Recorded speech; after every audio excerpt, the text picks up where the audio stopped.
NDA ने चुनाव अभियान का आगाज कर दिया है। मुख्यमंत्री नीतीश कुमार ने 16 अक्टूबर को दरभंगा और समस्तीपुर में चुनावी सभा की, तो अमित शाह ने भी सारण के तरैया से चुनावी अभियान का आगाज किया।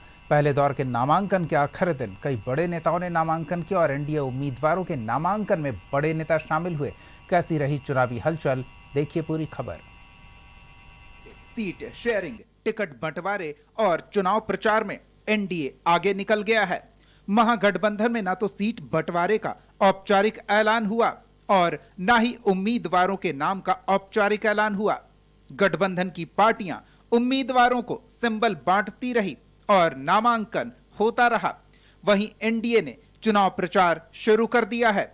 मुख्यमंत्री नीतीश कुमार ने दरभंगा और समस्तीपुर में चुनावी अभियान का आगाज किया, तो अमित शाह छपरा के तरैया में चुनावी सभा में पहुंचे, जहां केंद्र और बिहार सरकार की योजनाओं की चर्चा की और नीतीश कुमार के नेतृत्व में चुनाव लड़ने की बात कही। बिहार में नीतीश कुमार जी के नेतृत्व में लड़ रहे हैं और देश भर में हमारे यशस्वी प्रधानमंत्री नरेंद्र मोदी जी एनडीए का नेतृत्व कर रहे हैं। अमित शाह ने आरजेडी पर निशाना साधते हुए एक बार फिर जंगल राज की चर्चा की और लोगों से कहा कि अब बिहार को फिर उस काल में नहीं धकेलना है। अमित शाह ने सीवान से मोहम्मद शहाबुद्दीन के बेटे ओसामा को आरजेडी का टिकट देने की भी चर्चा की और पूछा कि शहाबुद्दीन के बेटे को टिकट देने वाले बिहार को सुरक्षित रख सकते हैं क्या?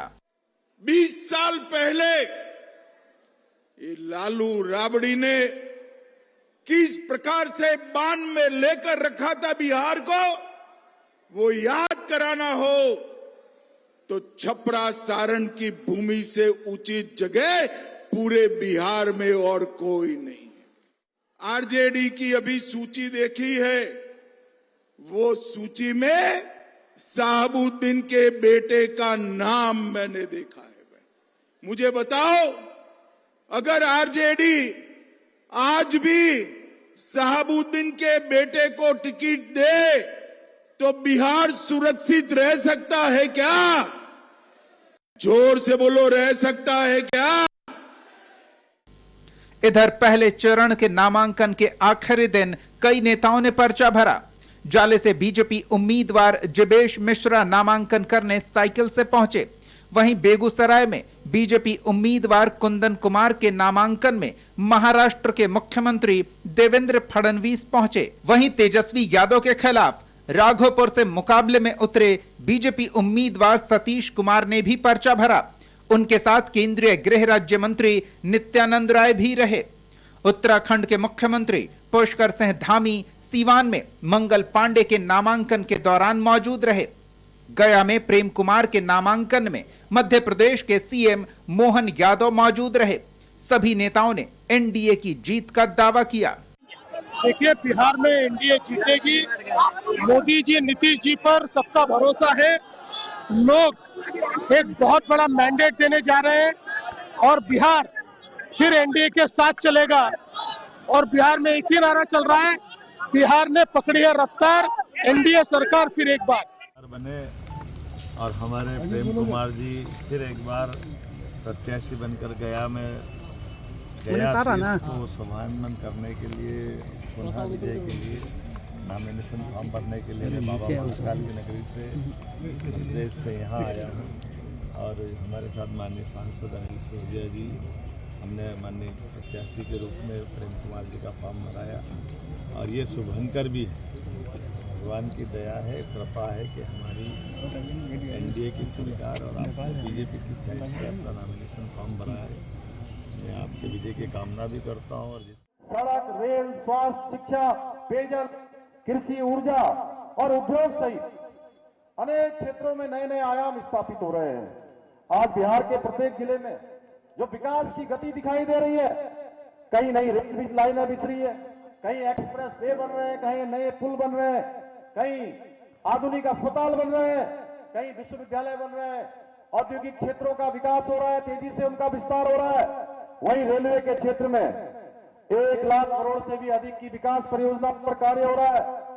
जबकि विमानन से जुड़ी हुई परियोजनाओं पर हजारों करोड़ की परियोजनाओं पर निवेश हो रहा है। बिहार में जहां पहले सड़कें नहीं हुआ करती थी, आज वहां एक्सप्रेस वे, 4 लेन और 6 लेन हाईवे बन रहे हैं, एक्सप्रेस वे बन रहे हैं। पिछले 5 वर्षों में बिहार में 900 किलोमीटर से अधिक 4 लेन और 6 लेन हाईवे का निर्माण किया गया है। इसकी लड़ाई में निश्चित राघोपुर जीतेंगे, भारी बहुमत से जीतेंगे, तेजस्वी हारेगा। आज राघोपुर की धरती बोल रही है कि तेजस्वी हारेगा, भाई सतीश मुख्यमंत्री। एनडीए नेताओं के साथ महागठबंधन के नेता भी बिहार पहुंच रहे हैं। कांग्रेस नेता भूपेश बघेल ने एनडीए के सीएम फेस पर अमित शाह के बयान पर सवाल उठाया और कहा कि बीजेपी बिहार को दूसरा महाराष्ट्र बनाना चाहती है। उन्होंने महागठबंधन में किसी तरह के विवाद से भी इनकार किया। आज तो नीतीश बाबू चल रहे हैं, जिसके नेतृत्व चुनाव आज तक लड़ते आ रहे हैं। अब उसके नेतृत्व में लड़ रहे हैं कि नहीं लड़ रहे हैं? अमित शाह जी मनाने गए हैं कि धमकाने गए हैं, ये देखने की बात है।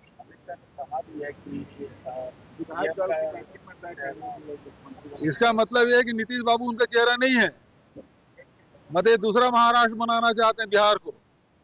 और कर क्या रहे हैं अमित शाह जी? बिल्कुल पपेट को बना के स्थिति ये है कि हर महीने वो छत्तीसगढ़ जाते हैं, हर महीने मध्य प्रदेश जाते हैं, हर महीने राजस्थान जाते हैं।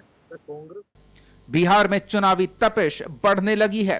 नामांकन के बाद चुनावी सभा हो रही है और दोनों पक्ष एक दूसरे पर निशाना साध रहे हैं।